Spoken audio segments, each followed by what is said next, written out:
I've discovered that I very much enjoy the process of denigrating the medical profession. And as such, I've begun work on yet another doctor play, which will be opening soon. In this one, however, I was to play the role of the doctor himself. Or rather, I suppose I should say the doctor in spite of himself. My character, whose name once again just happens to be Morel, is nothing but a lowly peasant woodcutter, who, through a series of misunderstandings, finds himself elevated to the role of doctor. He quickly discovers that he very much enjoys the process of dispensing medical advice at random, all the while giving impromptu examinations to nubile young ladies.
It seems to me that it stems from a humor.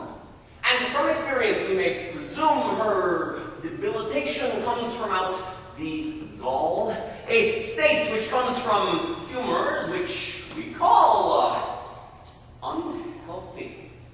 There are vapors which arise from emission of the influence which drives from the onset of the maladies which satin diseases which, you know.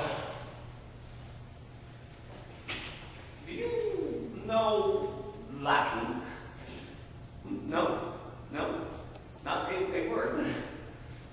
So, vapors by these humors are so stirred and pass from liver's region on the left unto the right, where heart is left bereft. It happens that the lungs, which are in Latin armian, send messages as they should flatten up to the brain, which we know in Greek is nasmus.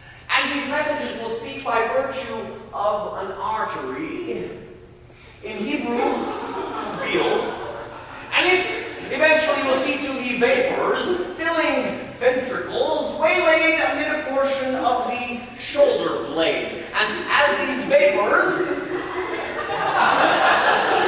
follow closely please, these vapors often carry on the breeze, and please I beg you pay your best attention.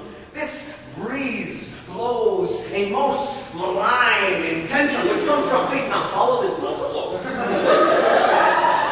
all stems from, you see, too big a dose, acidity within the diaphragm forms a cavity which makes a dam, the edge of which may then begin to feel loose as nequer polterinum quipsa milus. And that is why your daughter is now mute. Well,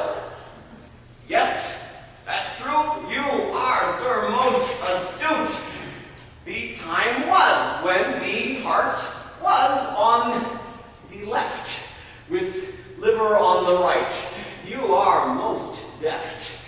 And yet, we since have changed that all around. Advances which we've made are quite profound.